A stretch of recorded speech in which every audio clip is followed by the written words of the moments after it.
Smile Precure, I'm happy to report, is a good one. It's also, how to put this, the basic Precure, standard. I don't mean that in a demeaning sort of way, mind you. What I'm trying to say is this is the first season of Precure where absolutely everything felt familiar. Well, you know, aside from sequel seasons. Smile didn't bring much new to the table. It was simply content to take the familiar elements of Precure and just have fun for a while. The characters were all just fun to be with, and not much else. The thematic dressings were just enough to give this season a flair to set it apart from the rest while not making it conceptually or tonally alien. I guess, if I'm stretching, this season had unusually high shipping bait. But other than that, I struggle to think of Smile as anything other than a season of Precure. If ever anyone wanted to not necessarily get into Precure, but understand what the series is like and about, this would be the season I would point them to. While it's not the best season, it's the most easily digestible season that also partakes in the most Precure trappings. It's just like the rest in pretty much every regard. So while I can't say it'll take high priority on my rewatch list, since the season was basically the embodiment of Precure, it naturally knew how to deliver a good time. So let's talk about how Smile managed to stay fun, despite being overly familiar. No. No. No. No. No.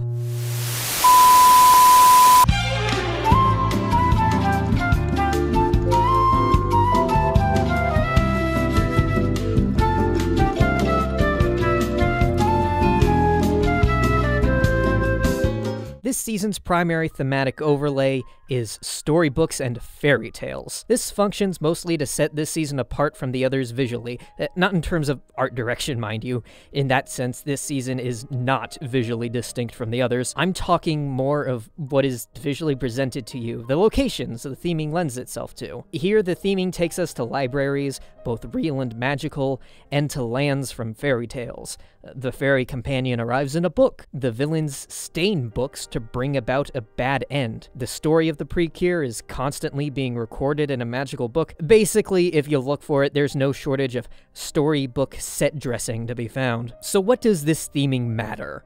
Well, oddly enough, I think that fairy tales are representative of what this season was, if not aimed to be. Smile Precure itself is sort of the fairy tale Precure. Fairy tales aren't just stories, they're many stories told by many people passed down through the generations. They take many forms and are drawn from many influences. They're often simple morality tales for children, yet just as often beloved by adults. They belong to no one, and thus everyone. Okay, well, maybe that last part doesn't apply, because we live in a capitalist nightmare society where the purpose of art is to sell merchandise, but aside from that bit, Smile Precure is every bit a fairy tale. Each iteration of Precure thus far has been the result of the collective creative endeavors of many people, and this season, more than any other, is collecting and bringing together a lot of that past work. If fairy tales are what they are in the sense that they're the result of years of repeated storytelling, this season is the fairy tale Precure in that it especially is the amalgamation of years of Precure, as reflected in its characters and storytelling structure. Rather than having a strong central narrative or character arcs that drive many smaller stories as the past two seasons toyed with, this season lets all that take a backseat and focuses on telling many smaller, simpler stories with simple lessons, just as in fairy tales. This may have the effect of making this season seem a little dumbed down, but really what happened was this season took its thematic overlay of storybooks and fairy tales and adjusted the storytelling structure of this set of episodes to reflect that. This resulted in a greater focus on standalone episodes and being a fun kids show. And while those episodes could be hit or miss, when they hit, well, it was a strike. Was that the right baseball metaphor? I don't know sports. As I said earlier, this new thematic overlay resulted in less of a focus on developing character arcs over the course of the season, and instead resulted in a greater emphasis on the episodic fun times. To be clear, every season of Precure has always had a healthy dose of episodic fun times, but the past few seasons had been toying with slowly furthering each character's story through the episodic ones, whereas in Smile, big character beats are saved for dedicated character episodes, if that. Otherwise, the characters are usually just dropped into wacky situations and come out the other end unchanged. The greater focus on episodic episodic fun times wasn't inherently a good or bad thing. Part of the appeal of Precure is just getting comfortable with these characters over an extended length of episodes, so whether the characters are actively growing or just chilling doesn't make that much of a difference, so long as we can engage with them. The only real drawback to this refocused structure is that the show left itself very vulnerable to letting some weaker episodes into the mix. After all, with a looser focus and structure, with still almost 50 episodes of screen time to fill, some bad ideas were bound to slip through here and there. Before we get into the meat of any particular episode, though, I think it would do us good to have a firmer grasp of the characters themselves, so I'm going to do that thing where I spend way too long talking about each of them. Alright, we ready for this? No? Too bad.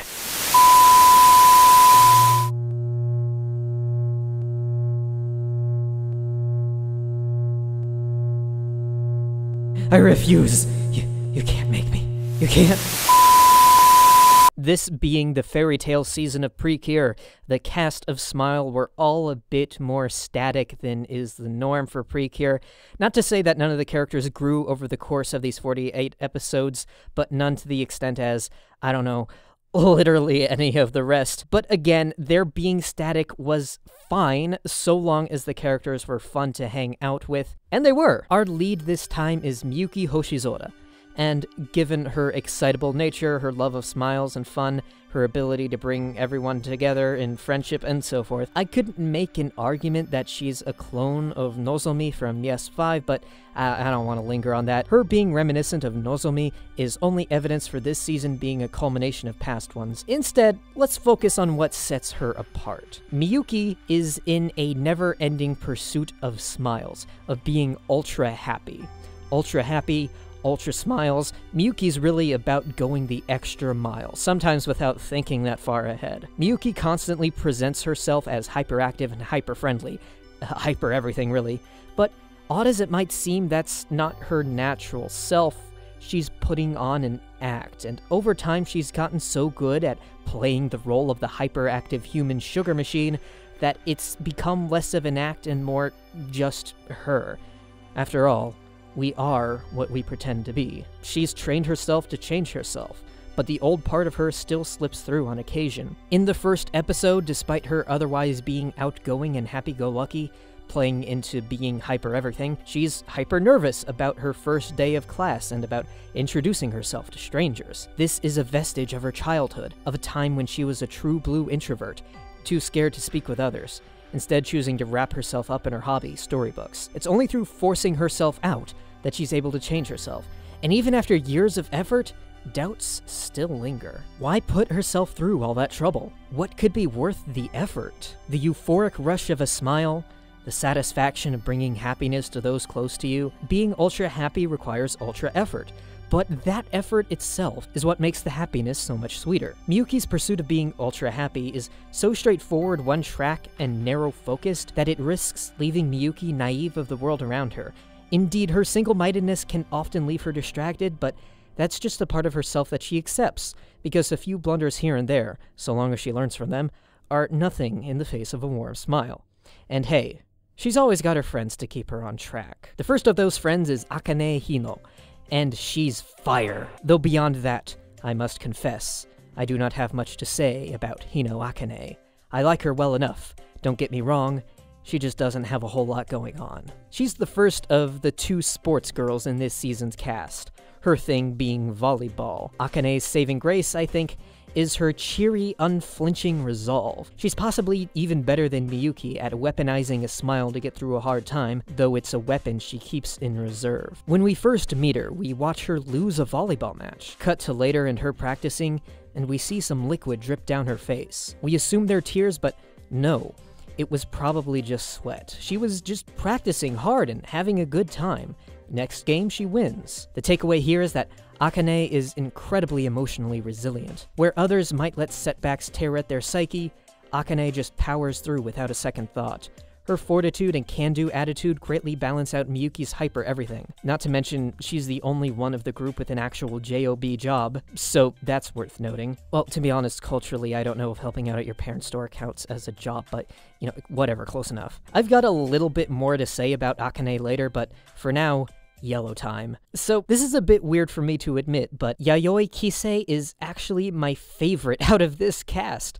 This is weird for me because up until now, if any of the characters in the series have had yellow as their primary color in one form or another, I've usually had some sort of issue with them. Not to mention, yellow as a color just doesn't do much for me.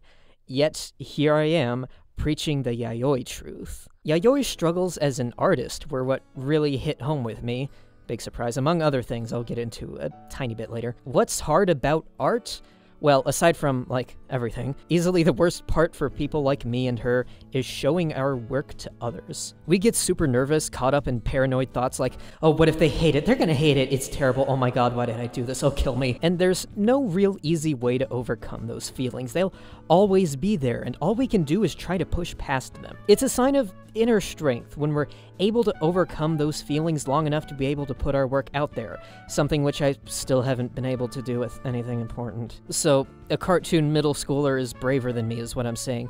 Yikes, I am sad. Of course, try as we might, sometimes we just can't overcome those feelings, at least not on our own, so we rely on support systems like friends and family to help pull us through. The myth of the lone artist makes for an inspiring image, but more often than not, it's just that, a myth. Most media projects out there today have teams of people behind them, but even smaller projects, or ones seemingly from the mind of one person, only exist because that author had the support of invaluable loved ones behind them. Most artists will pursue their art out of their own passion, but it's always the most rewarding when you have someone to support you and share it with. I really should find someone like that. Moving on, Nao Midorikawa. She's the other sports girl, with her thing being soccer, but that's incidental. Her primary thing is family. She is all about her family. She's the eldest of several children and is usually tasked with being in charge of them while the parents are out. Of the main 5 characters, I guess you could say she's the most responsible, for whatever that's worth.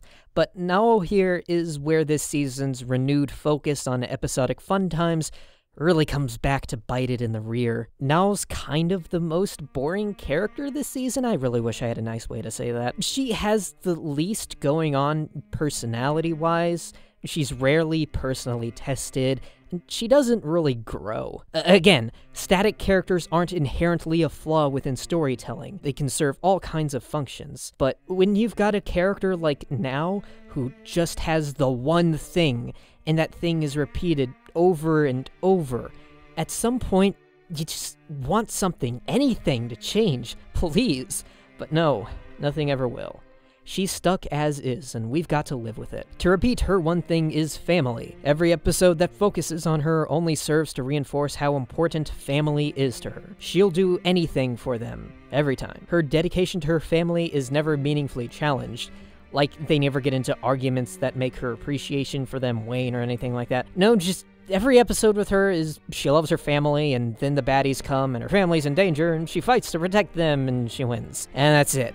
The end. The problem here isn't with the message. It's that the message is repeated over and over and over with no change or elaboration. Now being static wouldn't be a problem if she was at least the lead for some different stories with at least a couple of different themes or messages over the course of the season. The most we get on that front is her being afraid of bugs, I guess. But otherwise, when it's the same unchanging character at the front of basically the same story with basically the same message on multiple occasions throughout the same season with no meaningful variation, that's when things start to get boring. If something had come along to challenge Nao's convictions, that'd be something, even if in the end all that happened was her dedication to her family ended up being even stronger than ever. Even that would have been growth. Alright, let me just interrupt myself right here. Just point out that this image right here, 10 out of 10, perfect, absolutely love it.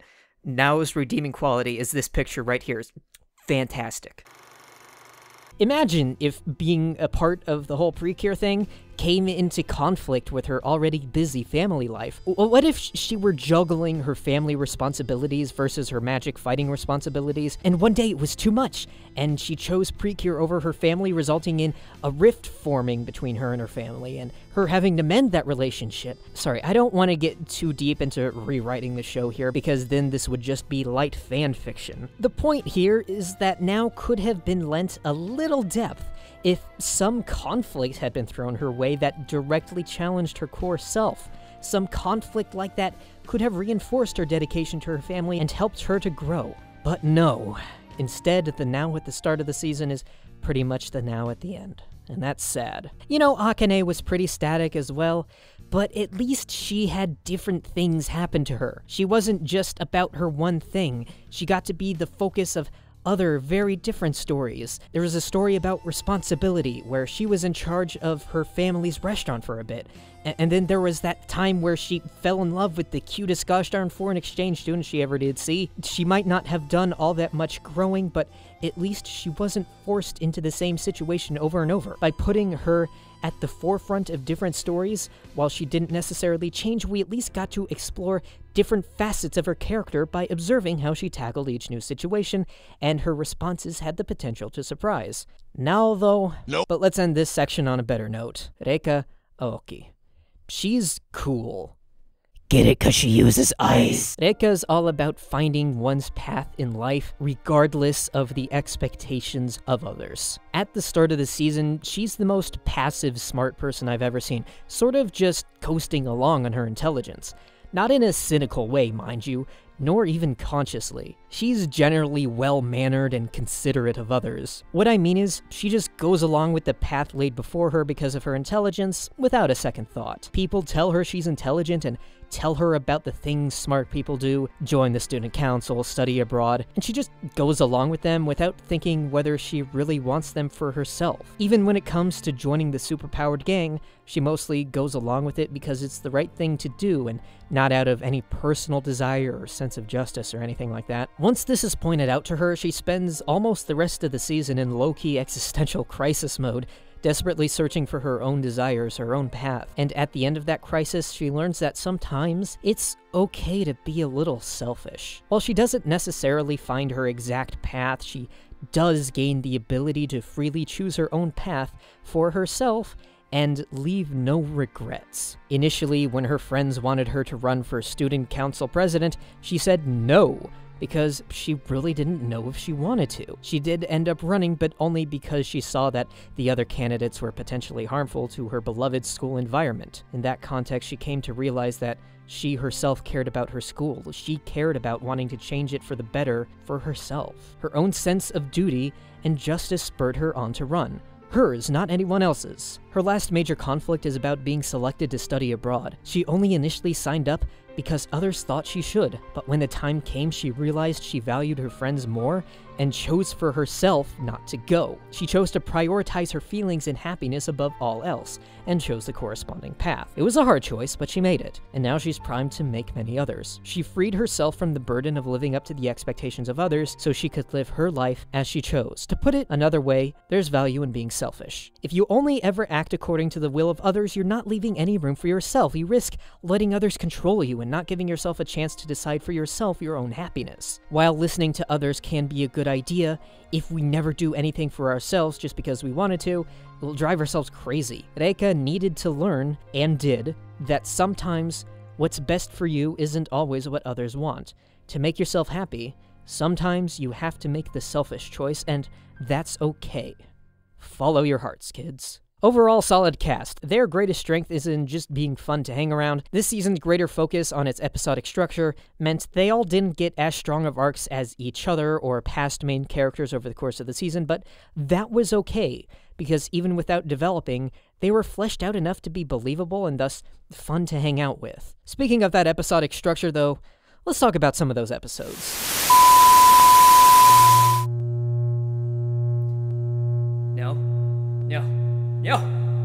No, you can't make me! You can't make me! No! There were some great standalone episodes this season. The best episodes gave us further insight into the characters while maintaining the fun times. These episodes didn't necessarily progress anyone's arcs or anything like that, but through adding in some small details about their personalities and lives, these episodes gave these characters that much more depth. One of my favorites was episode 35, where we learned that Yayoi is a total Gundam nerd, or a nerd for this universe's fictional equivalent. Not only is her getting excited over a robot toy just adorable, but her passion for this toy franchise informs our understanding of how she approaches her art. This seemingly innocuous passion for a media franchise is actually reflective of how she goes about making her own art. She doesn't just draw, she spends hours toiling over every detail, obsessed with making it as good as can be, which incidentally is the plot of a later episode. This episode is great because it uses a fun premise to inject a little something extra into a character that turns out to be a lot more than meets the eye. Plus, I mean, the rest of the episode is just a riot. All the characters have reactions to Yayoi's obsession that range from really to adopting that obsession. Everything goes off the walls when Miyuki turns into a giant robot and Reika is the only one who can pilot her, which means that Reika is a confirmed new type and you can't change my mind. And then the OP kicks in during the fight, which is like, that almost never happens in Precure, so it's amazing. And I think this is a trope of giant robot shows that Precure isn't making fun of, just adopting and having a good time with it. I mean, I don't really know. I haven't watched all that many giant robot shows, but Gridman did it like every episode and that was great. Another one of my favorite episodes is 39. This one just had a lot going on. It played into the season's storybook theme by having everyone be sucked into a version of Cinderella and having them play the story out.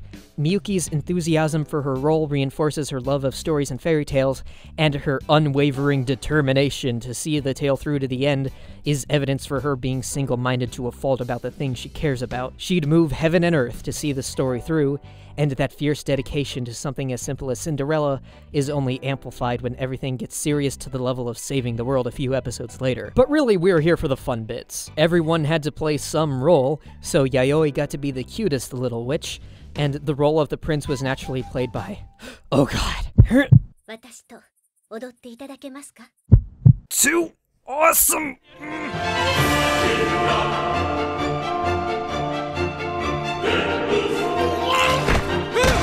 You know, I tend not to indulge in speculating about some pair of characters engaging in romantic trysts. One could argue that Precure has occasionally done some wink-wink, nod-nod in service of fanficky pairings, but that's usually seemed like a bit of a stretch to me, and I'd rather focus on other, more concrete or easily interpretable elements. But come on, when they present us with an image like this, even I can't help but be like... shit, even the subtitles acknowledge this. I don't know if that's an accurate translation, but it's what the subtitles I had on said, so... yeah. Alas, not everything can be great. The nature of episodic television means that some episodes will be, shall we say, less interesting than others, and that's especially true given this season's greater focus on that format. While this season was overall fun, there were definitely some misses. Episodes that were neither particularly fun, nor had anything interesting to do with the characters. Episodes like, say, 38. In that episode, the cast are transformed into little toddlers, and then they spend the episode acting like stupid dumb toddlers. And, that's it? Was that supposed to be fun? Because it wasn't. We didn't learn anything new about any of the characters, and the situation they were in did not lend itself well to comedy or any sort of fun. I wish I were exaggerating, but really all they did was dick around until they turned back to normal, and because they were dicking around with the looks and personalities of toddlers, who just can't help but be irritating to anyone but immediate family, I can't help but wonder why the hell this episode even exists. It accomplished nothing character-wise, it wasn't fun to watch, it was just bad. There were a few other episodes sprinkled throughout that weren't fun for one reason or another, whether it be just a dumb premise or being filled with jokes that didn't land. Episodes 33 and 17 come to mind. I don't want to linger on those, but know that they are there. But hey, not everything's terrible. This structure means that if the writers hit on a good idea, they can revisit it and maybe do better. One recurring theme throughout this season is loss. Very hard to not meme right now. There's several noticeable occurrences of loss throughout the season. One of the most memorable instances of this is in episode 19, where we learned that Yayoi has been dealing with the loss of her father her entire life. As an aside, that was probably one of my favorite episodes. It maintained a surprisingly melancholic tone, was unusually well directed, and featured uniquely subtle visual storytelling. If I could just linger on this a moment. Yayoi's one special attack featuring that sweet recyclable animation has her doing this, but after everything she went through in episode 19, in that episode the animation plays like this, driving home how much Yayoi has grown through coming to terms with everything. Anyway, though the loss of Yayoi's father is sad, this episode illustrates living with loss. How the absence will always be there to haunt you, even if it's been long enough that it usually fades beneath the surface. The loss will always be there, but you can learn to live with it. Yayoi did. And then the theme of loss through this season's structure is able to recur in different forms. Akane falls in love and then has to cope with losing it. Reika refused to lose her friends, and in the finale, it's all brought together as the group has to come to terms with losing their fairy companion and refusing to let that loss bring them down. This episodic structure, by repeating and remixing this theme, allowed it to be explored to a greater depth than is normal for Precure, so, at least in this area, Smile Precure shines. Wait a minute. Oh, goddammit. So overall, I think this season put its episodic structure to fantastic use. While a few of the episodes were admittedly stinkers, They pooped their diapers. They're no longer old enough to not do that. Oh my god. more often than not, each episode knew how to put each character to good use to give us a good time. Whether it was providing the slightest new insight into a character or revisiting a theme, most episodes managed to find some surprising way to be fun, so this season was rarely a bore. As good of a concluding statement as that sounds like, though, I've still got some tangents to go on, so strap in, folks, because this ride ain't over. No, you can't make me. You can't. Please, no. Villains. Every good superhero needs villains to fight. This season's villains, well, to put it generously, they're thematically appropriate. The main three baddies are all bad guys straight out of fairy tales. You've got the big bad wolf, and evil witch, and Akaoni here, who's based on red ogres from Japanese folklore. Yeah, I pulled that tidbit straight from Google.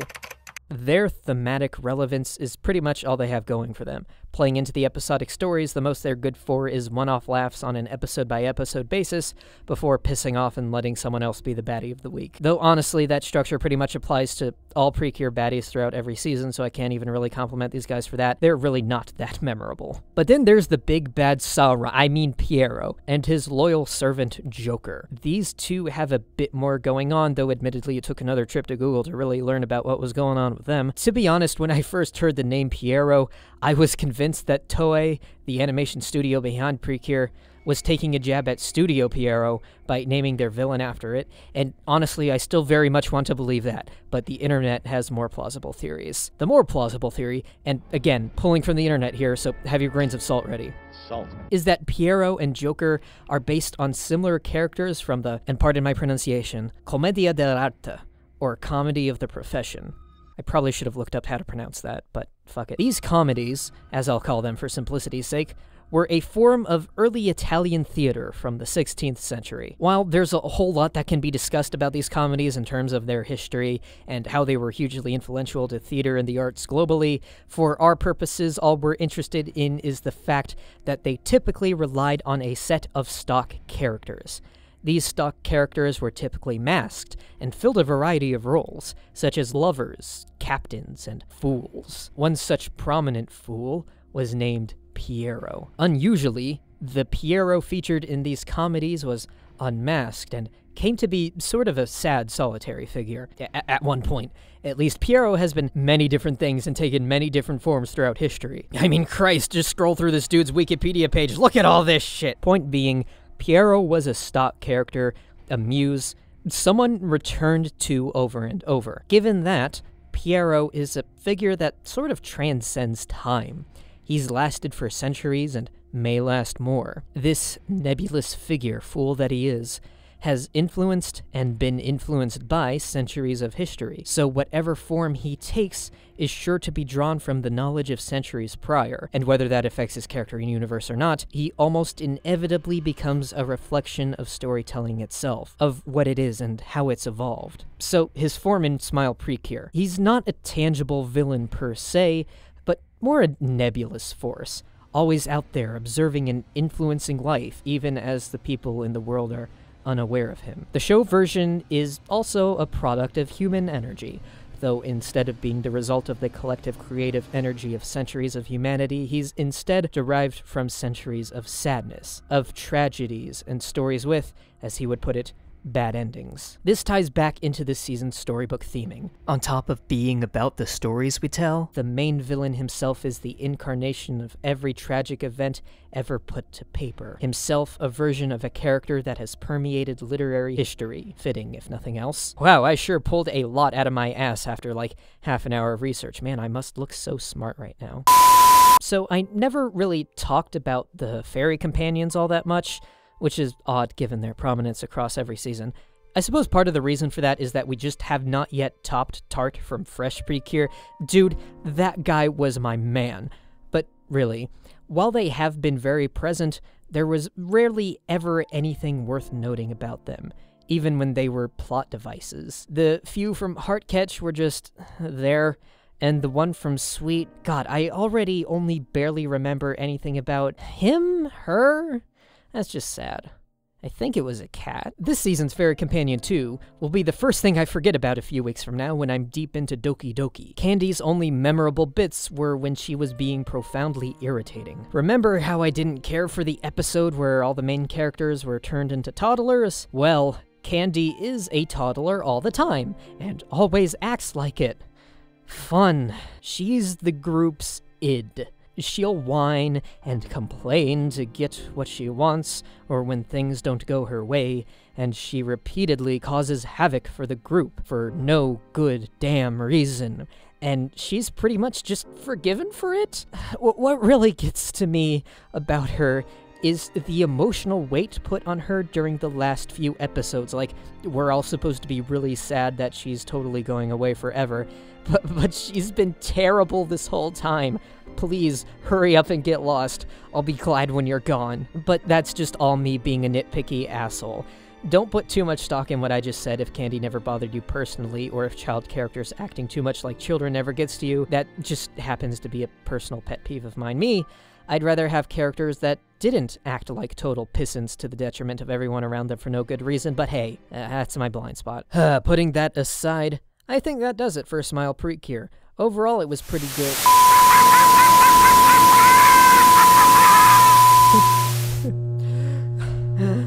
I can't avoid it, can I? Fine. I'll listen to it. I'll talk about it. You monsters. Let's get this over with. Here we go.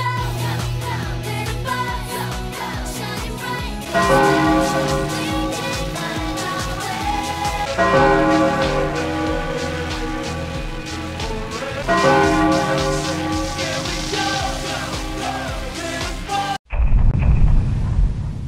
Precure doesn't really have a presence in the West. That shouldn't be that much of a surprise. I mean, you are watching this video this deep in, aren't you? You're probably invested in Precure, so that's not news to you. But it's worth stating at least. Dubs of Precure are, for the most part, not a thing, though whether its lack of Western popularity excluded it from being dubbed, or whether the lack of dubs hampered its popularity, well, there's no real telling. Sorta like wondering whether the chicken or egg came first. Until Smile, only the very first season had been dubbed way back when it was new, and it didn't exactly catch on. But then, something weird happened. After years of nothing, suddenly, we had another dub. This thing existing at all is incredibly weird, so we have to wonder, where did this come from? How and why did this happen? Those latter questions we may never know the answer to, but at least we know who to point the finger at. Saban. They came along, put the show through their Power Rangers localizing machine, and spat it out on Netflix as Glitter Force. Not just a dub, a localization. Golly gee willikers, Batman, that sure sounds like a recipe for success.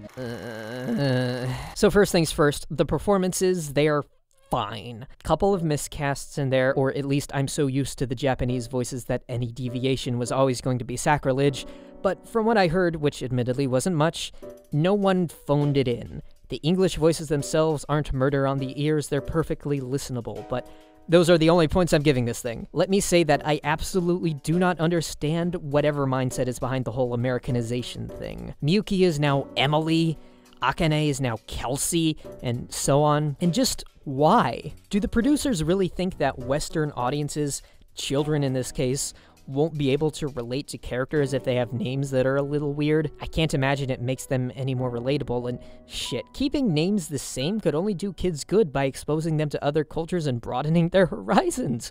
Why change them? Why? Names weren't the only things changed. The episodes themselves were edited to rearrange events. Just in the first episode, they added in a dream sequence to the very start. While Miyuki was introducing herself to the class, she recognized every main character from the dream, which was not a thing in the original at all. Not content to just rearrange events, the episode occasionally just faded to black where it didn't before. This would seem to be in service of commercial breaks, but this was on Netflix. Was this originally intended for a TV broadcast? In any case, they put these fades in weird places. The first one cut right into a scene just as it was happening. The originals were all built around having one commercial break each, unless they cut around the OPs and EDs, which they might, but aside from those, there's only one commercial break built into every episode, so when you start adding in more, it really messes with the pace and just isn't good. The soundtrack has been entirely replaced, and nothing sounds like it exactly belongs, giving everything a sort of fan-dub vibe. All that aside, though, the most egregious offense this localization commits is it cuts episodes. Most of the cut episodes were dropped in order to make the whole Americanization thing work. Most of those episodes featured elements of Japanese culture that couldn't be cut and replaced with donuts or something. Cutting episodes at all without damn good reason is bad practice as it is, but cutting episodes to keep in line with the bad practice is even worse. I restate my plea.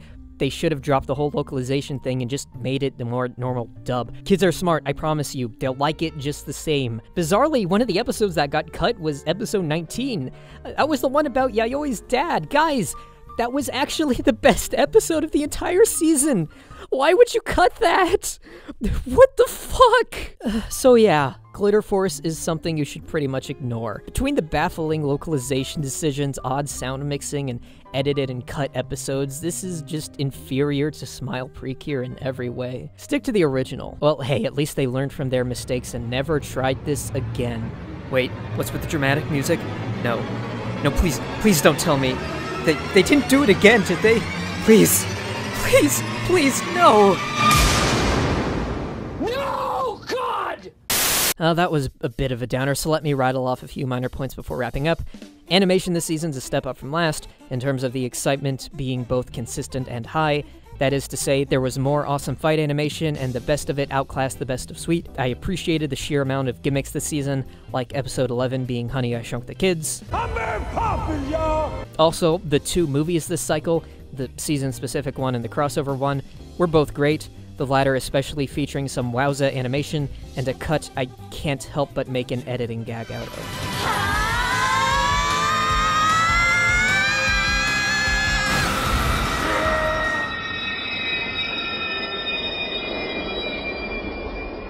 So that all, finally, is Smile Precure.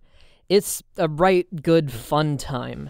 The characters were all crafted to be fun to hang out with within this season's more episodic structure, and thus the fun times were made all the funner.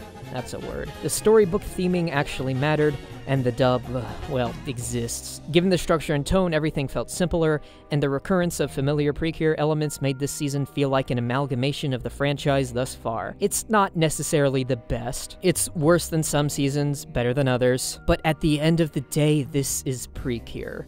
If anyone ever asks you what Precure is, between its fun characters, magic fights, and simple fun times, then this season is as good a summary as any. Announcement! I hereby declare viewer's choice. You may remember back in my Heart Catch video, I said I'd make a video about a commenter's choice of anime if a certain number of views happened in a certain time frame. Well, they didn't, so that didn't happen, but I'm trying it again, this time without arbitrary restrictions. Starting now, I'm going to make a video about you, the viewer's choice of anime every month. More if I can manage. Here's how it works. Just put in the comments the name of the show you want me to make a video about. 2 conditions: it has to have finished airing, and it can't be more than 26 episodes. Aside from that, everything's fair game. Well, don't do porn, please. So, oh god, I just thought of that. Top comment a week after this upload wins. So scroll through the comments and upvote whatever show you want if that's already been commented. And we'll repeat this process for every future viewer's choice video. Sound good? Alright, comment and tune in later to see what I done did watched. And that's the end of the video. Thank you all so much for watching this far. Don't worry, viewer's choice ain't replacing this series. As soon as this video goes up, I'll be starting on Doki Doki, maybe even a little before, so look forward to that in a few months. Make sure to leave your thoughts in the comments, though you didn't need me to tell you to do that. Anyway, I'm gonna shut up now and go watch cartoons, and you should too. So, see you later.